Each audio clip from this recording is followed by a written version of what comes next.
जय हिंद प्रिय विद्यार्थियों, आप देख रहे हैं आप अपना YouTube channel as online classes में। मैं हूं राम कुमार। आज के सेशन हम लोग पढ़ने वाले हैं, है ना, दो चरों वाले रैखिक समीकरण। ठीक है, इसे अंग्रेजी में क्या कहते हैं? Liner equation into two variables, है ना। तो इसमें जो है एक ग्राफ है। क्या है? ग्राफ। सबसे पहले जानते हैं कि दो चरों वाले रैखिक समीकरण होता है इस रूप में रहे तो किसे क्या कहेंगे? दो चर वाले रैखिक समीकरण कहेंगे। ठीक है, अब मान जो है ना क्या होने चाहिए? 0 के बराबर नहीं आना चाहिए। और ए बी सी क्या है? ये वास्तविक संख्या। क्या है? वास्तविक संख्या है। तो सबसे पहले दो चरों वाले रैखिक समीकरण किसे कहते हैं? यदि समीकरण A X plus B Y plus C equal to 0 के रूप में हो तो उसे क्या कहते हैं? दो चरों वाले रैखिक समीकरण कहते हैं। ये तो इससे संबंधित हम लोग क्या पढ़ने वाले हैं? ग्राफ। ठीक है, तो ग्राफ से संबंधित जो है ना निर्देशांक ज्यामिति से उससे रिलेटेड जो है ना मैंने बताया है इसमें कि कार्टेशियन क्या होता है, निर्देशांक बिंदु क्या होता है, बिंदु किस रूप में दर्शाया जाता है, एक्स अक्ष वाई अक्ष, ये सारा जो है ना मैंने क्या किया है पिछले सेशन में, है ना, बताए हैं। तो सबसे पहले इसमें करेंगे क्या इसमें कि हाँ, तो क्वेश्चन नंबर 1 जो है ना x plus Y equal to 7 का आलेख खींचे। आलेख का मतलब होता है ग्राफ। ठीक है, ग्राफ कैसे खींचा जाता है उस पर कमांड करते हैं। मात्र 5 मिनट का ये वीडियो में आप समझ सकते हैं पूरा आसान शब्दों में। ठीक है, तो सबसे पहले इसमें क्या करेंगे? ये समीकरण जो है ना x plus Y equal to 7 ऐसा है ना। तो यहाँ पर क्या करेंगे? एक सबसे पहले एक ऐसा बॉक्स बनाएंगे। क्या बनाएंगे? बॉक्स बनाएंगे। ठीक है, इसमें इस तरीके से क्या करेंगे? लाइनिंग करेंगे इसमें, है ना। ये x हो गया, ये y हो गया। अब देखिए x प्लस वाई बराबर क्या है? 7 है। इसमें जो है ना यदि x का मान यहाँ पर 3 रखेंगे, सॉरी 2 रखेंगे, तो 2 को यदि दाया पक्ष ले जाएंगे घट कितना जाएगा? 5। तो y इक्वल क्या जाएगा? 5 होगा कि नहीं होगा? ठीक है, अगर x का मान यदि हम यहाँ पर 3 रखेंगे तो बाएं तरफ ले जाएंगे, दाया पक्ष ले जाएंगे, क्या हो जाएगा? 4 हो जाएगा। यहाँ पर y का मान 4। कुछ विद्यार्थी इसमें नहीं समझ पाए। ठीक है, तो सवाल पर आते हैं, है ना। देखते हैं यहाँ समीकरण से, कहते हैं यहाँ पर समीकरण, है ना, समीकरण से। ठीक है, समीकरण इसमें क्या है? x plus Y equal to 7, है ना। यदि x इक्वल टू 2 क्या लेंगे? 2 रखे है ना। तो यहाँ पर x का वैल्यू यहाँ पर 2 रखेंगे, आप प्लस वाई इक्वल टू 7। तो y इक्वल टू क्या जाएगा? 7। 2 को दाया पक्ष क्या जाएगा? -2। इसीलिए y का वैल्यू कितना हो गया? 5 हो गया। इसका मतलब क्या हो गया? यदि x का वैल्यू यहाँ पर 2 रख करके हल किया गया, है ना, तो y का वैल्यू कितना आता है? 5 आता है। कितना आता है? 5 आता है। तो ये हो गया 2 और 5। ठीक है, अब इसमें आते हैं दूसरा, है ना। x का मान क्या रखें? 3, है ना। तो यहाँ पे 3x का value x plus Y equal क्या है? 7 है ना। तो x का वैल्यू यहाँ क्या रखें? 3 रखेंगे, अब प्लस, है ना, y इक्वल क्या जाएगा? 7 होगा कि नहीं होगा? अब इसमें क्या करते हैं?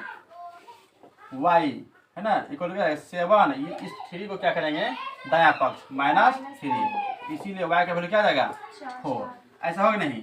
अब देखिए इसमें जो है ना 2 मान आप निकाल सकते हैं, इससे अधिक भी आप निकाल करके बना सकते हैं। ठीक है, तो न्यूनतम जो है कम से कम 2 मान, और इसमें x और y का मान ऐसा मान होनी चाहिए जो कि कम से कम में बनाने का तरीका क्या होता है कि दशमलव में नहीं आनी चाहिए, है ना।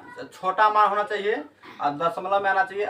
इसमें थोड़ा सा इतना भी कॉमन से लगाना है कि 1/4 में आए, जैसे कि सारा क्या है? चारों मान इसमें जो है ना प्रथम चतुर्थांश में आता है। इसलिए आता है क्योंकि, है ना, चारों मान का क्या है? प्लस है। क्या है? इसका मतलब प्रथम चतुर्थांश में आएगा। तो ये इसको क्या कहेंगे? काट तल में 2 अक्ष होते हैं। पहला क्या? y, हाँ, पहला क्या था? x डैश, दूसरा x होता है, दूसरा y डैश, है ना। ये जब प्रतिच्छेदी बिंदु क्या मूल बिंदु कहते हैं, इसका निशान क्या होता है? 0,0 होता है, लेकिन इसमें 0 से हम लोग दर्शाते हैं। ठीक है, तो काट तल के बारे में जो है ना मैंने पूरा डिस्कशन जो है ना किया है पिछले क्लास में। ठीक है, तो सबसे पहले इसमें भी थोड़ा सा रिपीट करते हैं कि जिस तल पर, जिस समतल क्षेत्र में, है ना, x अक्ष और y अक्ष से संबंधित अध्ययन करते हैं तो इसे तल क्या कहते हैं? काट तल कहते हैं। क्या कहते हैं इसको? काट तल कैसे कहते हैं। इसमें काट तल में जो अब रेखाएं जो है ना 2 होती है, एक x अक्ष, दूसरा y अक्ष, है ना। x अक्ष और y अक्ष होता है इसमें, ठीक है, ये क्या लंबवत होता है। क्या होता है? लंबवत, यानी कि y अक्ष क्या है? उदर का मतलब हो गया कि पृथ्वी का समान कोणीय ऊंचाई पर होगा। ठीक है, और x डे जो होता है ना, ये क्या होता है? पृथ्वी की क्षैतिज रेखा में होता है, यानी कि पृथ्वी के समांतर खींची गई रेखा क्या कहते हैं, क्षैतिज रेखा कहते हैं। ठीक है, यहाँ तक क्लियर। अब इसमें देखना है इसमें कि 2 3 5 4 है ना, तो इसमें सबसे अधिकतम मान कितना है, 5 है। तो इसमें आप 5 तक खींचेंगे, इसमें 1 2 3 4 5। ठीक है, फिर 1 2 3 4 5। किसी को दिक्कत? अब यहाँ पर लिखेंगे 1 2 3 4 5, 1 2 3 4 5। अब ये इसमें साफ मतलब जाहिर होता है कि ये जो है ना कटेगा, ग्राफ जो खिंचाएगा ना, तो ये प्रथम चतुर्थांश में ही आएगा। तो इधर का काम है नहीं है, तो इसमें क्या करेंगे, यहाँ से इधर है ना मिटा लेंगे। ठीक है, x और ये हो गया y डैश x डैश। ठीक है, यहाँ तक किसी को दिक्कत नहीं। अब देख कोई भी बिंदु का निर्देशांक होता है ना, नियामक कोऑर्डिनेट पॉइंट जो होता है हमेशा क्या होता है, x, y के रूप का होता है। कैसा होता है, x, y के रूप का होता है। अच्छा, इसमें x का मान 2 है, y का मान 5 है, ये ना है। अच्छा, x का मान कितना है 2, इस x अक्ष ये है ना, तो यहाँ पर 2 है। ठीक है, ग्राफ को में क्या होता है, इसमें लाइनिंग के साथ पूरा जो है ना मतलब फ्रेश खींचा हो रहा था। ठीक है, ये व्हाइट बोर्ड है, इसमें लाइनिंग नहीं है, थोड़ा सा परेशानी होता है इसमें। ठीक है, लेकिन ग्राफ को में क्या होता है, पूरा खींचा हो रहा है, उसमें खींचना नहीं पड़ता है।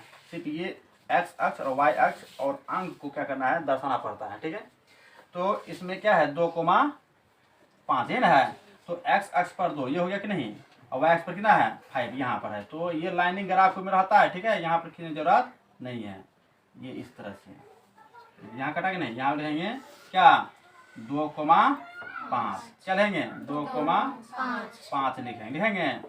उसके बाद 3,4 है ना, तो x अक्ष में क्या 3 यहाँ पर है ना, अब इसमें 4 का यहाँ, इसको इस तरह से है ना खींचेंगे, फिर इस तरह से यहाँ से खींचेंगे नहीं खींचेंगे, यहाँ क्या 3,4।